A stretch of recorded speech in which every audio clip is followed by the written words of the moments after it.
Jake, so good to be here with you. So just so everyone knows, I'm here with Jake Dieterich, and really, really excited to pick your brain, Jake. For those who maybe don't know you, you're someone that I have been listening to and learning from for the last year and absorbing a lot of your knowledge. I know you have been in this space, which I want to get into, which is talking about decentralized networks and projects or businesses that are really operating within this space and the shift that we're seeing in the world move to this space. And I know for you, it was, what year are we?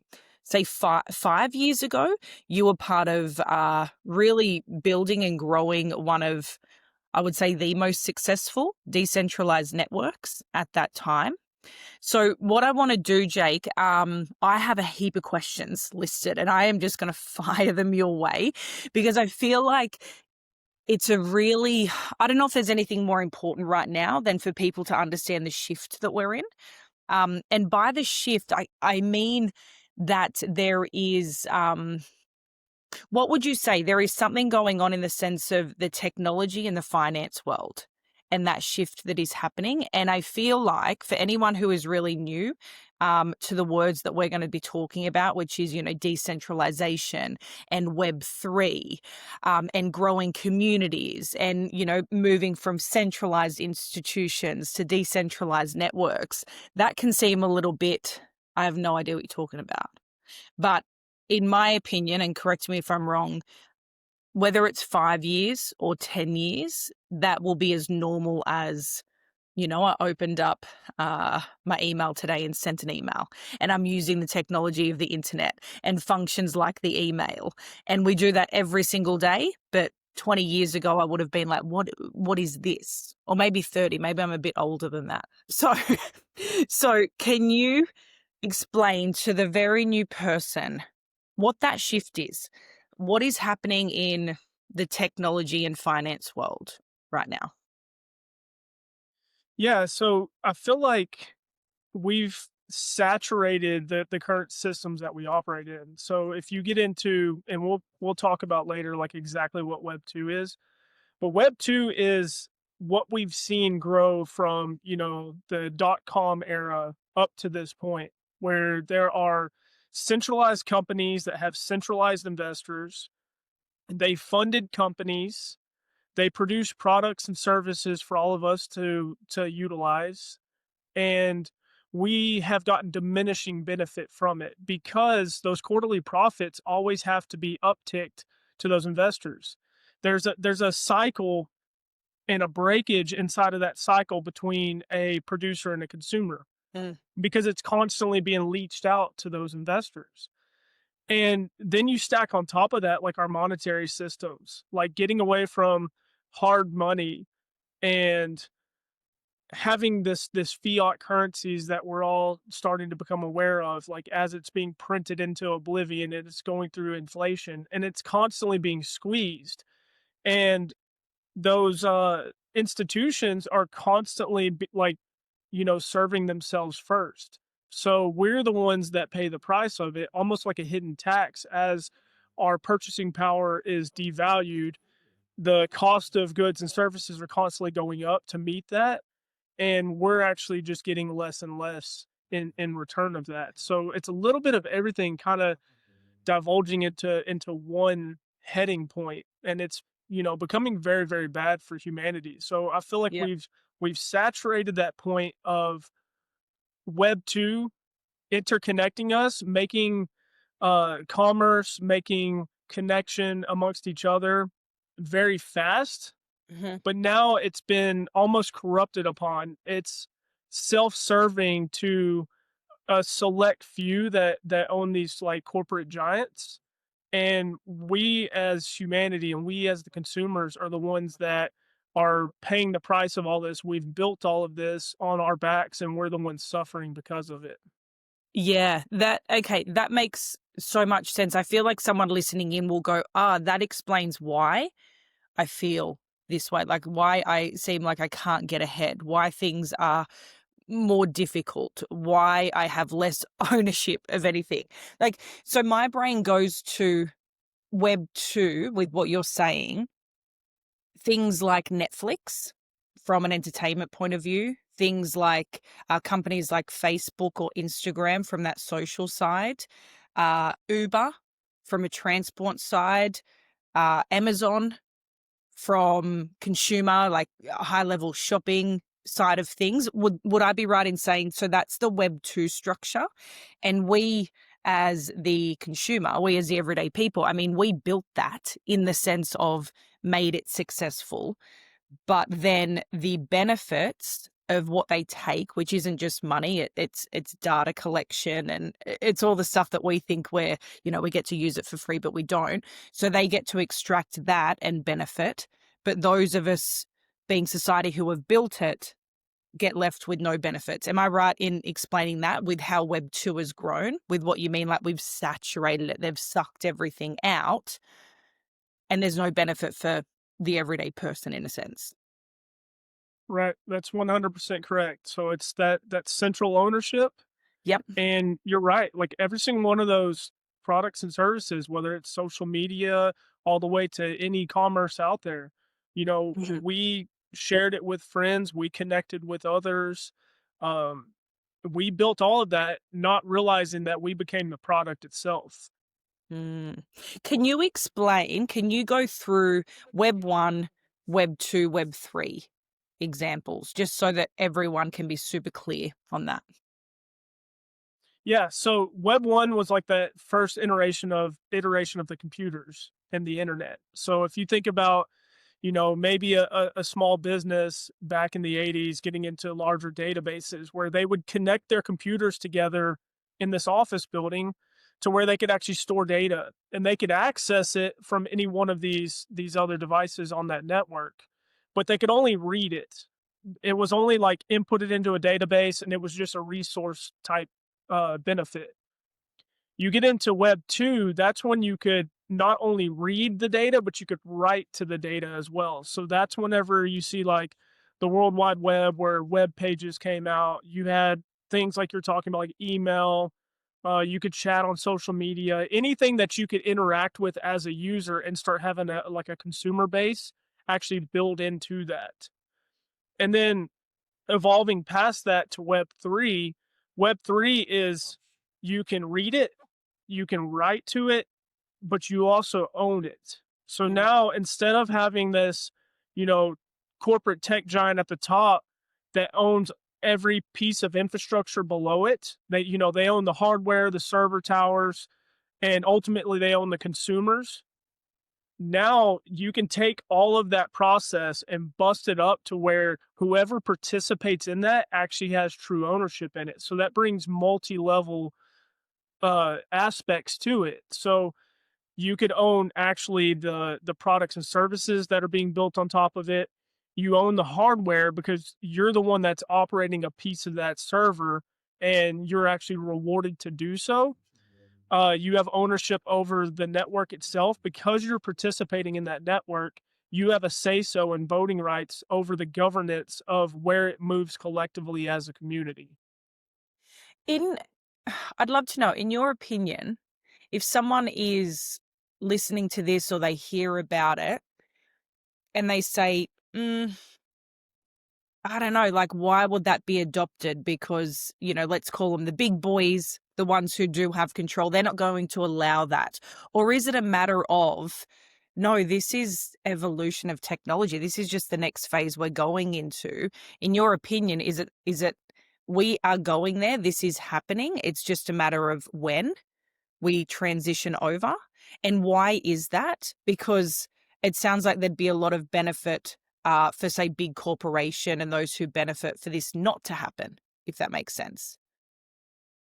Yeah, you're absolutely right. They're not going to adopt, this next model, not right away at least. They may at some point be forced to adopt it. But yeah, I think it literally is, just to simplify, it's the next iteration of the internet. And to me, it's a repercussion. It's a repercussion of exploitation. We've slowly given up all of our power in the Web 2 space. We've slowly like been eroded our purchasing power, all of these different things that we're starting to see degradation in humanity is because we've been exploited from that. So now that trajectory change is people saying, I've had enough of this. Let's change how things are done. Let's completely revolutionize the model. We can take the internet, we can take the systems that are built upon this network, and we can actually have true ownership over it. We can build the products and services that we deserve to have. We can take stake in the ownership of it. We can be rewarded to utilize all of this, and we can do this together. We no longer need this central authority telling us how this is going to operate and constantly just leeching off of us or treating us like we're farm animals to be milked for money. Mm. So to me, like it literally is just a repercussion, and that is the next evolution of the internet. And it's going to become a blueprint that everyone's going to start adopting into. Yep. Absolutely. Can you expand on that? Because you've kind of touched on it a little bit, but just give us an example, like a real world example of how decentralization makes sense. And it might be with one of the projects or just something like an industry, a business, just a real world example so people can really wrap their head around this. Yeah, I mean, there's literally anything. The social media aspect Hmm. that we were talking about earlier is a perfect example, I think. That if you take any one of them, Facebook, Instagram, Twitter, any of those has that central company at the top. Again, we built the community that participate in this. We thought, this is cool. This is a way for us to connect and everything else, not realizing we were building ourselves to be productized and weaponized. And the big powerful thing about that is like collective, organized digital communities are almost like the new gold. You know, Facebook can only thrive because we're all on there. We all have our captivity of our eyes on this platform. So then Facebook can actually productize us as the community on there. They can go reach out to any social media advertiser. They can reach out to Under Armour, Nike, Ford, Chevrolet, any business, and they can actually target us. They built a digital profile on each one of us. They know our likes, our dislikes, our interests, uh, and they can actually target us, which that's in and of itself is not necessarily a bad thing. Like I would rather see ads for things that I actually want to buy than things that I have no interest in whatsoever. So it can have value to it, but we built all of that and we're not participating in that at all. Mm. Facebook pulls in trillions and trillions of dollars just off of ad spend. And we did that. We're not even participating in that whatsoever. And think about if you change that model, it almost completely flips it upside down. So we're no longer in a censored space. We're no longer in an exploited space. We collectively own the platform. We all participate in it. We all actually own the infrastructure, the server, because it's split up amongst all of our node network to where we were incentivized and rewarded to build this network, this foundation that it could be built upon. Mm. And if we collectively own this platform and we can actually take ourselves as a community, we can organize ourselves.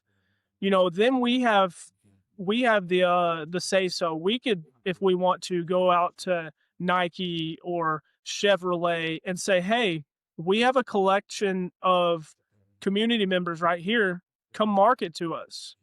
Like we actually want to see the products and services that we may want to buy, but we have the power in that now.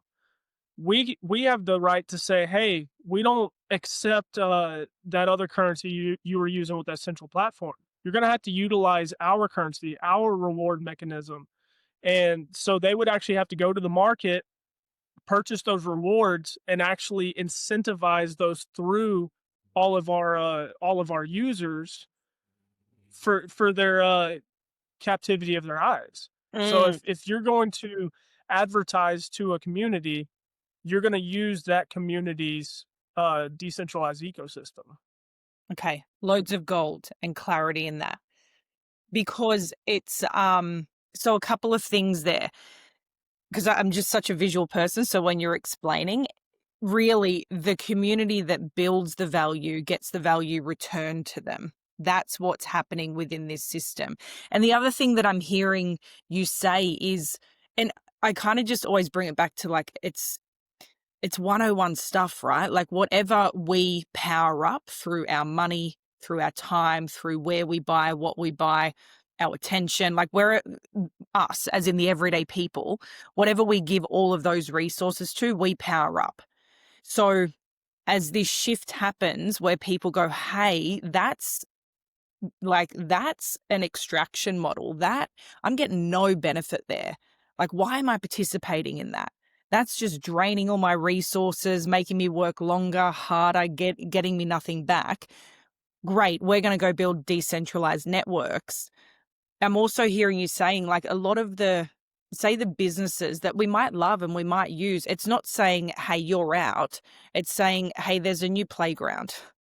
Like, so add your value, do your thing, but it's going to be part of this system that supports people and gives back the value that they've created versus just taking from them. I know I've said that in a really simple way, but is that Yeah, exactly. I mean, that's if we're talking about like completely doing away with all of the Mhm. web 2 businesses, I don't think that's not going to happen, or at least not right No. away. They're going to be parallel to each other. They're going to run uh but as people start to migrate, they start unplugging. They realize the exploitation. They realize that this break in this loop to where revenue is constantly being extracted from a community, they're going to realize that these products and services are getting worse and worse. The time and efforts into serving us is diminishing. So we're going to unplug from that and we're going to plug in over here and we're going to build over here to where that extraction's not happening. That revenue is coming back to the community, which can actually help a flywheel effect of increasing the quality of those products and services. So as people do start to unplug from Web 2, Mhm. I do believe that those businesses will start to fail. And at some point it may come out of survival to where they may have to join a community and a network that we're building, and we would welcome them because they actually do bring amazing technology. They will Mhm. bring revenue. They will bring uh, tools and resources, amazing labor and skill sets. All of that can come with it, but they can no longer play on their terms and their rules. They can't exploit us with their old model anymore. They have to play in our model because everyone in the blockchain is equal. Yes. So whenever they come in, they participate at like the level of a community member. And then they actually share in this with all of us, and that can make us all better. Yes, love that. What do you believe are the main signs of adoption? Whether it be from the consumer, like those of us, people who uh, we're in the network, we're part of it, and also businesses adopting this because you've been part of building one of the most successful decentralized networks that there was, fastest growing. What are some of the signs that mainstream or that adoption is actually happening with this? I mean, it's clear as day to me now because back then, like no one was even talking about it. It wasn't in the Mm, news. And if it was like maybe an article here or there. It wasn't super relevant. Um, you'll start seeing different things like, the buzz of adoption on, say, Yahoo Finance or something. Like now you can't even go to one of those big pages and not see someone talking about blockchain or Web3 or cryptocurrencies. So to me, like we're poised now better than any other time in history. And of course that adoption rate's only going to continue. I think a lot of people are starting to realize, they're starting to wake up and seeing the exploitations and start looking for other opportunities. And as they start learning the true power of blockchain and the true like sovereignty and the ownership that comes with it, they'll have, you know, a clear decision that they want to actually join something like that. mhm. Uh, Something specifically like we're doing as an ecosystem, I think could become more clear, like on Coin Market Cap, CoinGecko. Whenever people check all of these different things, retailers in the current blockchain and crypto space are only speculative. Like they look at maybe fundamentals of a blockchain. How many transactions per second can it do? What's their total supply? That's their current fundamentals, which to me is very, very laughable. To me, that's like having an arcade that has no games in it, but you can go in and exchange for tokens. Mm. Like there's no utility with anything in the current blockchain space. What we're doing is actually bringing true utility to the rewards. We're actually bringing real products and services that you can purchase with those rewards. So, will we have speculators come by off of those fundamentals? I'm sure, but that's not what we're paying attention to. We're paying attention to people coming in, wanting a product and service, may not care whatsoever about blockchain or a token, but they have to purchase that token to participate within that community to get that product and service. So there's buying pressure on that token for the utility of it, not for speculation. So I think that that's other signs that you'll see that there's demand for the product or service, which in turn means demand for the token. Yeah, I think, and I don't want to have you repeat yourself all the time, but there's things that you say which I think are really, really important for people to grasp. And it is explaining that. And if you can, again, and even give us examples of some of the products and services, because we'll go into some of the industries and the projects that are being launched within this ecosystem to help it make sense. But it is looking at like, why is this decentralized network with all of the projects that it's helping launch and get out into the world, why is it different to other blockchain projects? What is it that we have here? Yeah, so utility is that primary difference. I look at it as we are a blockchain community of blockchain communities. So sure, we may have one specific impact brand in one specific industry, but we have an entire decentralized ecosystem within Connect that we all empower each other. Each one of those is to build a sustainable industry and something that can support your life or lifestyle. It's for necessities and everything else that people need to flourish and live with. And that's how we actually can change communities. It's proof of action. That's the actual algorithm or the protocol that operates the blockchain. So we're not talking about something cool that's a decentralized network that can move a reward around or you can trade it. We're talking about driving real world actions in where humanity needs to go to get us off this course of, to me, like the Titanic going towards an iceberg. So if we can incentivize and have rewards mechanisms to change those actions and behaviors, we Mhm. literally can change the world, and And it starts with a small level of awareness. Someone may come into the community and they see, oh, okay, I can get some more rewards. They may think just on their small surface level, like personal benefit of that, and then start growing into that. Like, okay, I can actually help my friends and family and get them participating in this. And then start realizing that as we have a collective whole, like we have a very big community and we have a very loud voice, and everyone's actually changing these actions in the real world.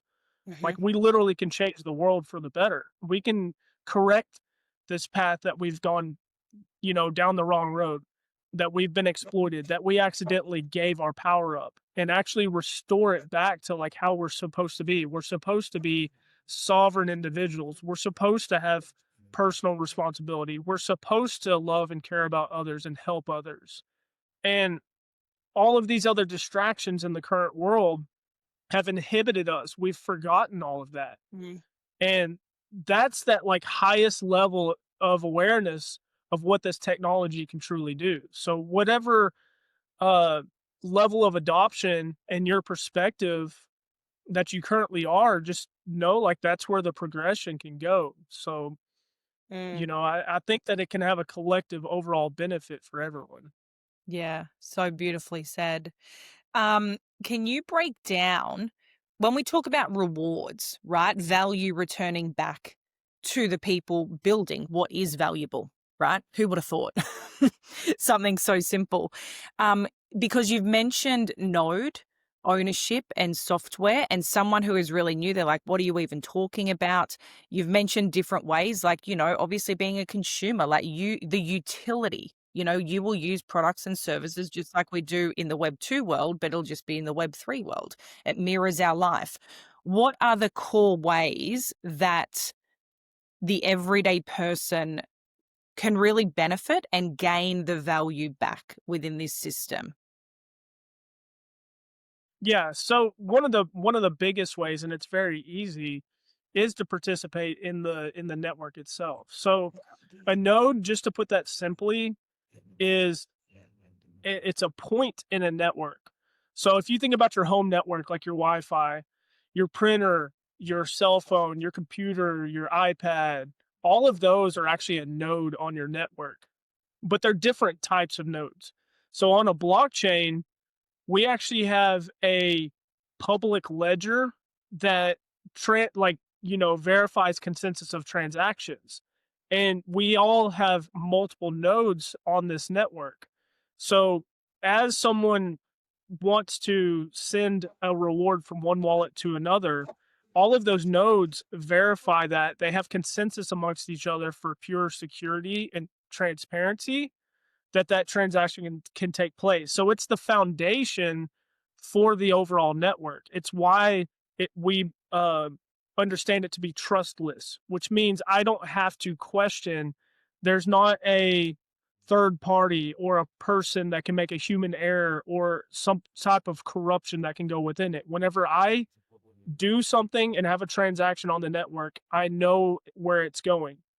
There also is, because it's that public ledger, it's trans it's transparent. I can audit it. I can look at where my transactions are going. Now it's cryptographic. I don't know whose wallet is whose unless it's publicly disclosed, but I can actually see all of the transactions on top of it. One of the coolest aspects is like how we vote. I actually know where my vote went towards a proposal. Mhm. In our government elections, I have no idea where my vote went. Like, they say it went here, but I really don't know because that's a Web 2 system. So, participating with a node, like, why would you do that? You're actually incentivized, and it's built into the algorithm to build out this network. So, you get daily distribution of rewards. And again, like, those rewards are yours. They are your sole custody in your wallet that you have 100% control of. No one else can take them away from you. So whatever you decide to do with those. Yes, let's I just wanna hit on that. When someone goes, "Cool, I've got rewards," like what, like Qantas frequent flyers? What can they do with those rewards? Why are they so valuable or even potentially valuable? Yeah, I mean that, like you said, like frequent flyers, that's a rewards mechanism that's used in the Web 2 world, but you don't truly own those. Like Mm, if that airline decided, "Hey, we're going to do away with this program, we're going to change, how much you can purchase with these miles or anything," they absolutely have the right to do that because they own that system. mhm, But in Web 3, we own all of this. Now, as a community, if we decide to collectively change it for some type of sustainability, we can make it better, we can make it worse. Uh, then we have the right to do that as a community, but no one can actually change that. So you can use these rewards within that ecosystem for the utility aspect of it. You can hold them. You can sell them on a secondary market. And remember that that's a key aspect because there's a finite amount of most of these impact brand nodes. yep, So if there's 100,000, like there's only 100,000 nodes inside of that brand, the whole world's not going to be able to participate as a node owner. That means that infrastructure is built, it's robust, it's secure, and it has this foundation laid. So as products and services start to grow on top of this network, the consumers need the reward to come in to get those products and services. So that secondary market opens up to where that liquidity provision happens so that someone could come in and join, because the rest of the world, there's 8 billion people that are not going to be getting rewards from a node. So they have to source them from another place. Um, but again, like there's multiple aspects. Like within the Grow network, I utilize my Grow and I purchase steaks and beef and different food every single month. With Green, I pay my power bill every single month. With Element, I actually buy gold and silver with it. With Eyes, I buy my supplements. Mm. Like there's all kinds of utility aspect outside of that's like the main driver of all of this.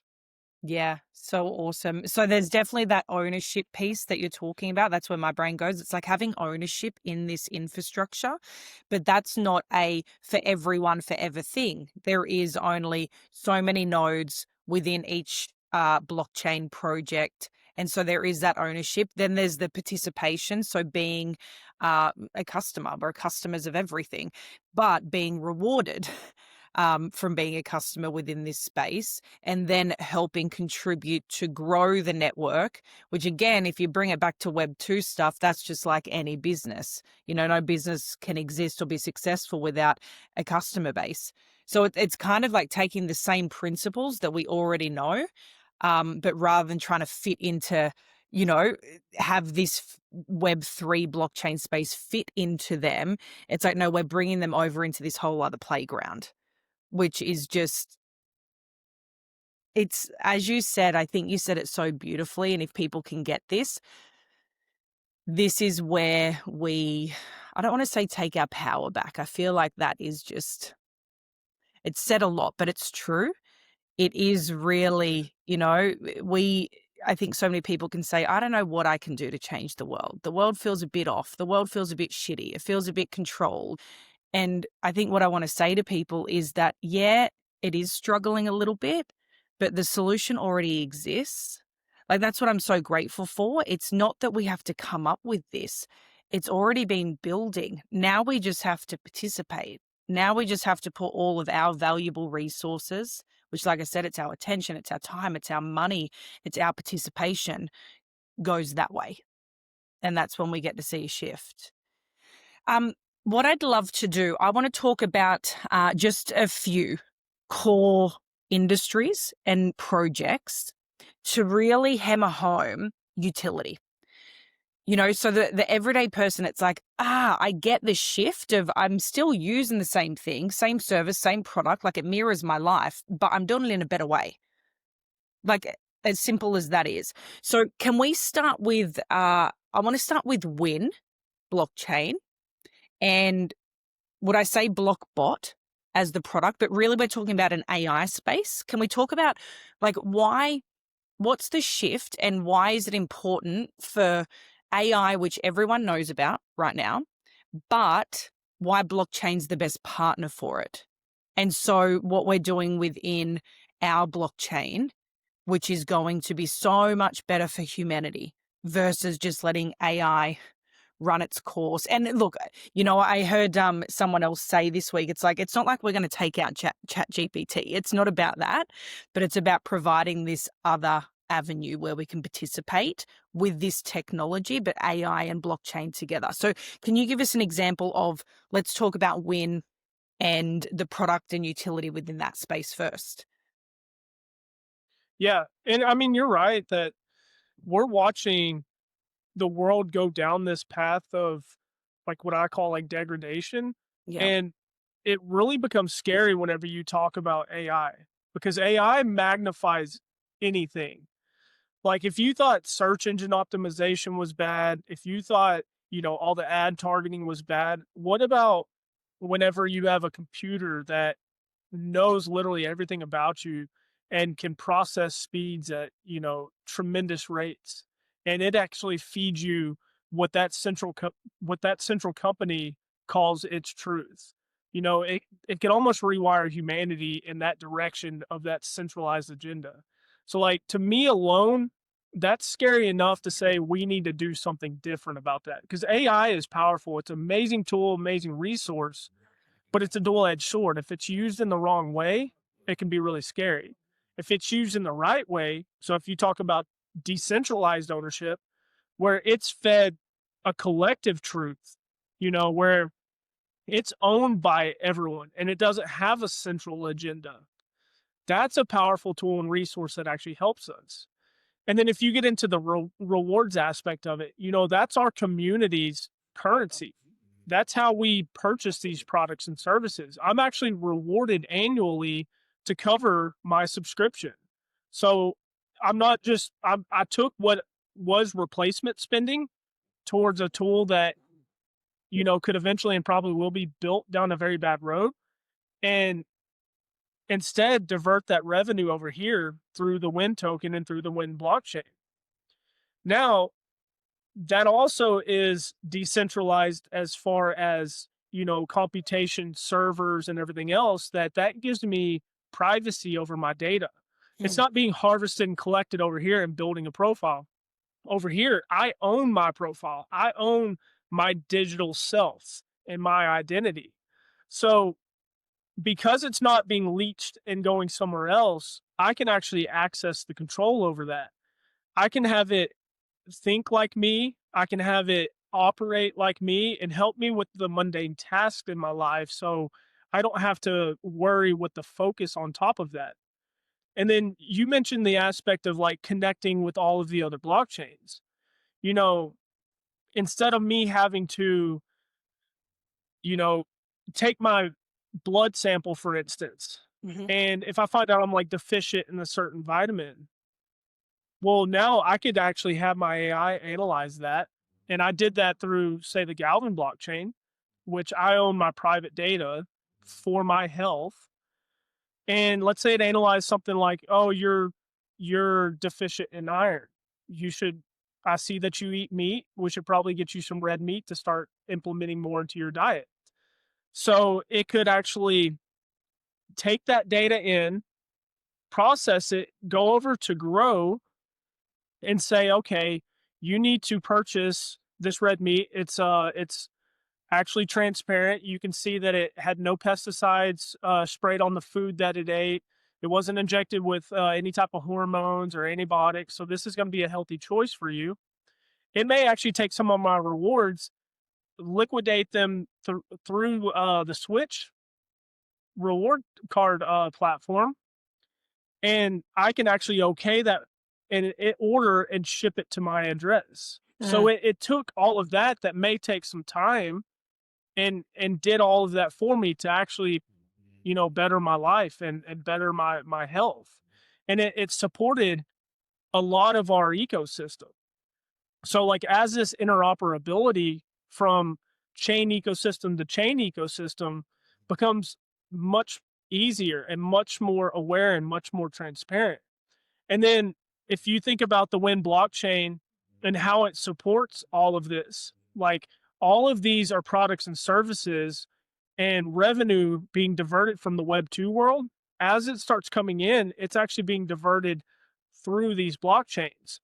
So because I'm participating at a high level in the Wind blockchain, I actually share in that like sales index as it comes through. I get node support rewards from all of that revenue that's coming in. And that's like a super powerful thing if you think about positioning yourself in a network almost like a toll road. And Mm. as that traffic starts coming through, you're actually rewarded with more benefit because you actually help build that toll road. Yeah. It's so cool. It's really, really cool. I want to dial in on a couple of the projects and just like hammer home, get us really clear on, I guess, what we're probably struggling in, like what we're seeing the no benefit is within that space, and then how transitioning to this, having it being in the blockchain space actually gives us benefit.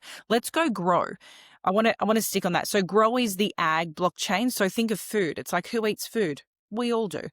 So it for me, it was the one that made everything click. And I think because it was that, it was the first one I had utility with. So I own a grow node.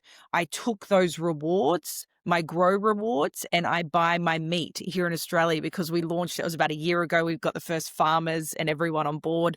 So I buy my pork, my beef packs, and I was able to use my grow tokens to do that. So can you explain, okay, why is grow so important within this space? What problem does it solve?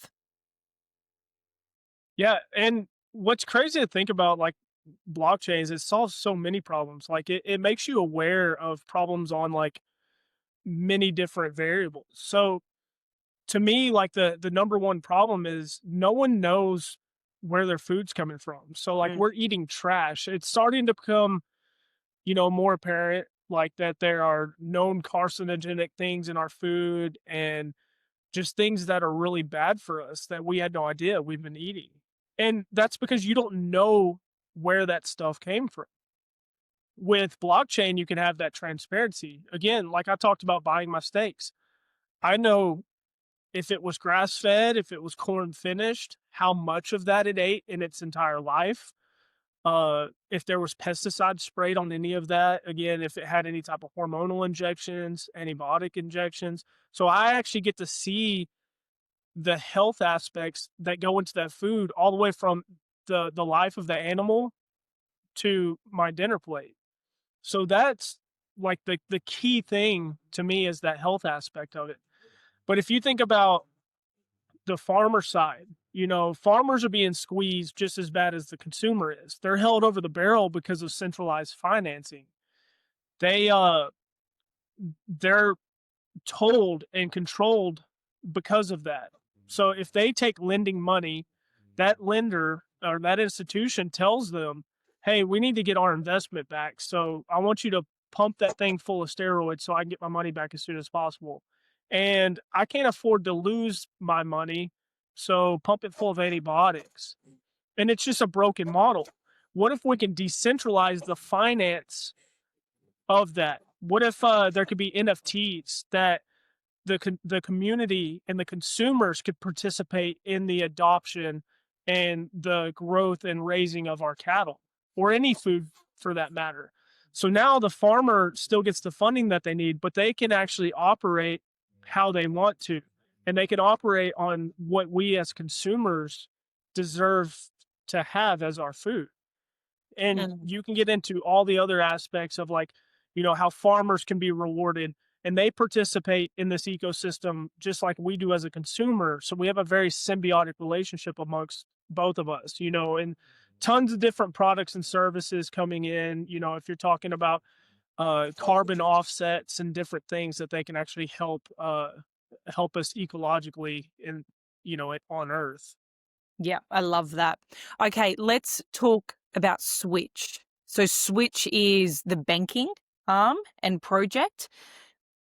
What would you say to that in the sense of what how are we struggling in that space at the moment? What are we experiencing?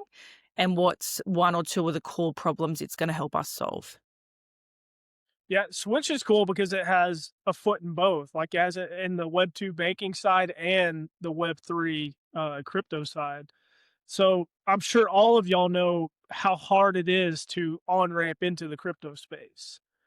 Banks, we've had bank accounts be closed, telling you can't participate in that, and truly like just taking control over your money. And you would question, like, well, what are you talking about? That's my money.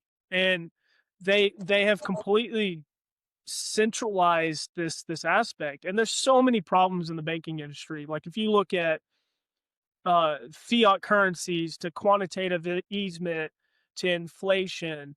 If you get into fractionalized banking, where they actually lend out 90% than they have on hand, to where if every single person actually tried to go get their money out of the bank, they literally couldn't because it's created out of thin air for debt. If you want to learn more about the problems and how that will actually probably scare you a little bit to think in a different way, go read the Creature of Jekyll Island. It will Mhm. talk to you about centralized currencies and fiat currencies and how they came about and why they actually came about. So I think solving a little bit of the banking side, but that on ramp and off ramp to Web three, because the Web three side is really, clunky. It's really tough as well when it comes to trying to get the cryptocurrency that you want or that you need, because we're actually talking about utilizing it. So, um, if you're talking about exchanging it, they have a debit card, so you'll be able to go utilize your rewards in the real world for, things that are still operating in the web 2 system, things that aren't adopting right away and directly accept rewards for their products and services. So it helps ease this process so that we can actually live in both worlds at the same time. Mm. So Switch reward cards actually the sole reason why I'm able to live off of crypto. I was scared for years. A lot of people were like, are you gonna leave your job? What are you gonna do with all of this?" And I really didn't have that many avenues to go through until Switch Reward Card came out, and I started utilizing it, and it's actually opened up a whole new way for me to live. So it's a very, very powerful project for both onboarding uh, new customers and helping them get involved in the Web3 space, and then also just to be able to sustain on. Yeah, fantastic. Okay, what about last couple? Let's dive in. Galvin, you've mentioned, which is really about health. Let's go there. Yeah. What are the So benefits? What's it going to flip? uh, if you think about your health data, Mhm. like it's spread out in multiple different Web2 systems. You go to one doctor, and they may list you down like some of your products or some of your problems, and then you go over to this doctor and they don't have those. So then, how do you get your health profile over to all these different places? And it can become very scary. Like, I know I've talked to some people in our community that have talked about, like, this doctor prescribes them this medication and then this doctor prescribes them this medication, and either they had unfortunately found out that you can't mix those 2 medications, and, like, they've spoke about deaths in their family or friends because that communication pathway is not there. And it becomes very apparent that your health data should be yours. Like, you should be able to take this wherever you go and be able to, like, collectively communicate that. And not only that, your health data is actually very, very, very valuable to these central authorities. It's sold. It makes a ton of money. They do a lot of statistics and area data analytics and all kinds of different things that they monetize it with that you're not benefiting from. If you owned it, you would at least have the right to say so. Like, without it being done on your behalf without you even knowing that. Like, I guarantee you a lot of people on this call don't know that it's being monetized. But if you own it, then you can deploy it. You can decide, like, yeah, you can use my health data for this study and actually be rewarded to do so. And then as you tap into like further integrations, it's getting into like what we were talking about earlier about actionable incentives. Like, how do we actually change the world? How do we make people become more active and make the healthy lifestyle choices that they should be doing? It's a rewards mechanism that can incentivize that. So, like, I go to the gym and I actually get rewarded for checking into my gym. I actually get rewarded for getting my heart minutes on my watch. I actually get rewarded for going to purchase supplements, for going to the chiropractor or massage therapy. I All of these different like good life choices and health choices for your wellness and well-being reward you. They have amazing AI integration that you can check in.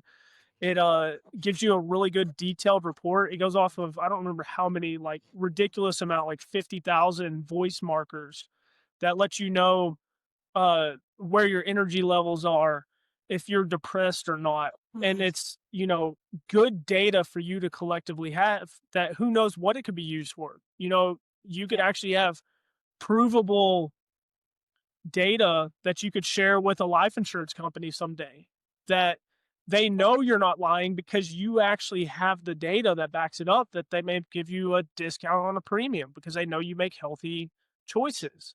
Mm. Um, and then, if we ever tap into healthcare and actually having a community of healthcare providers and different things that utilize the network. So to me, the sky almost becomes the limit with not just Galvin, but any project in general, because just like whenever the cell phone towers were being built, and they, at the time you could only just maybe use a pager and ping data, they had no idea that they'd be someday we'd be using these networks for like what we're doing now, like maybe viewing a podcast or filming a podcast on it. So it really opens up a revolutionary world and something that we know is fundamentally broken, which is healthcare. Yeah. Yeah. Amazing. Can you take us back as we wrap up to your time with, I know Gala was the first decentralized network that you were involved with. What was it that, I don't know, what got you involved? Like, what were you looking for, or what did you see that was like, this is going to be the big shift? Yeah. Well, I was actually lucky, like super lucky. I'm so grateful that Mm. this even happened. But I had a friend that peeled my eyes open, and he basically forced me to even just create a crypto wallet, because at the time I despised crypto, like Bitcoin, everything else. I was a traditional investor. I invested in securities, I traded stocks, options, futures, I invested in real estate, and I listened to those experts, the Warren Buffetts, the Jamie Dimons, and all of them talking about, Bitcoin's a scam. And I agreed with it. I was like, someone's just selling this number on the internet. Like, what even is that? And it's going parabolic. No, that's tulip craze. That's going to go through this parabolic curve crash, and then it's going to go away forever. And I was missing that key aspect of the underlying infrastructure. I had no understanding of blockchain. I had no idea what a node or a miner was, how the network worked, that it didn't need trusted third parties or anything. So whenever I learned about the Gala project, it was someone taking me to the side, people much smarter than me, that I actually decided, okay, maybe I'm missing something here. I'm going to hear them out. And he opened my eyes. He talked about the problems in the gaming industry, and the analogies that he gave me helped me understand this underlying infrastructure and how you can participate in it. He told me, so think about the top game at the time. He was talking about Fortnite. He Mhm. said kids play this game and it's an endless black hole of money going into it. They buy all these power-ups for the game. They purchase the skins for the weapons and the characters and all this other stuff. And then nothing ever comes out of it. They keep just rebranding the game, and it becomes diminishing in entertainment for the consumer. So I said, what if, and the other aspect that he brought up was you don't own any of that stuff. Like, again, it's a black hole of money going in. It's stored on this central server owned by the gaming company. If they decide one day they want to wipe all that out and delete that, they could absolutely do that. He said, what if you take that server and you bust it up into, 100,000 pieces, and you can actually buy one of those pieces and operate it? You're actually building the infrastructure that everything sustains on. Now you actually have your own self custody wallet, that if you have one of these gaming items, you actually have an asset that you're playing with in this game. So if someone gets bored with a game, they could sell it and purchase an asset in a different game, and continue going through this ecosystem. And you're rewarded for owning that piece of that server, a piece of that infrastructure. So as you get more rewards, you can utilize them for inside of the games, or whenever other consumers that aren't node owners building that infrastructure, they're going to want to play the games, and they're going to need those rewards so that they can play them, so you can actually sell them on that market. So he really opened my eyes to how powerful the ownership aspect of that was. And I wasn't a big gamer. I used to be, but at the time, I was really big and, diving into my career and my entrepreneurship and everything else, that it kind of merged a little bit of those two worlds where I knew that I wanted to participate in that. So, Mm. I picked up 4 nodes is what I could afford at that time. Yeah, amazing. Jake, just to wrap up, I would love to I guess just get your vision of if what you believe is going to happen in this space actually happens. How does that change things for the everyday person, the normal person in just the best way in life? And why is it really important to not look away at this right now, but to participate? I look at all of this as like it can become a self-fulfilled prophecy if enough people want it. We can change anything in the world if you have a collective people doing something. If you look at and it's done in small portions in different places, like you'll look at protesters or you'll look at strikers where they go strike and picket outside of their workplace and they get the wages that they deserve or the culture or they get treated how they should be. But they demand that power. But you don't really see that organized structure too often. Like sometimes whenever people are talking about the strikes, maybe 3 of them show up out front, the rest of them chicken out, they clock in, and they keep settling for the less that they want, and then maybe those 3 go and get fired or something like that. They didn't have that collective whole to come over and join forces so that they could all demand what it is that they deserve. Mhm. So, as we gain our adoption of community members and as we gain consumers, like, we literally can rewrite the framework of the world. And I'm not, like, saying that, like, that's a real thing. We literally can change the way that the world operates if we have enough people join us on this front. And I would love to say, like, yeah, I would love to put a number on there and say, like, yeah, you'll financially benefit from something like this, but I don't make any type of financial claims to anything. I have my personal story with one project, and I have proof of all of that that it's worked really well. Uh, I believe 100% in what we're doing. I believe in the mission that we're doing, and I really think that it'll change your life for the better in multi different facets. It's completely changed my mindset. It's changed me to be a community person. Even just small things that I see, even in the Web 2 world, where if I'm a community member in that, I want to participate in it because I feel like I still have some true, like, small ownership as a community member. Mm. I report things to our local municipality, like if a sign's down, like small little stupid things that I didn't used to do, but I take ownership in it. Like if I live here, I need to make it a better place.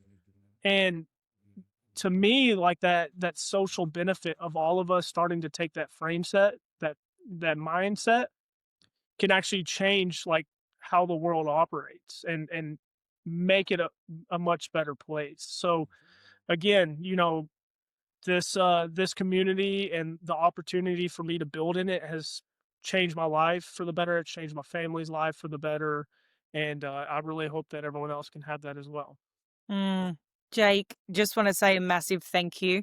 Um, and I just appreciate you. I mean, you've basically just hammered home that we become better humans when we step into this space because we have ownership. We take back a lot of that being in charge, having a voice, working out where our power, our resources go. And it is, we just become better humans. So I just want to thank you and say I appreciate your knowledge and everything that you are giving to everyone. I truly do soak it all up. You have this really special way to simplify complex things and words that might be new to people and just bring it down to lay terms. Uh, and that's something I appreciate. I need that. So just want to say a big thank you. And no doubt I look forward to doing another one of these calls with you. Yeah, absolutely, and thank you so much for having me. Thanks, Jake.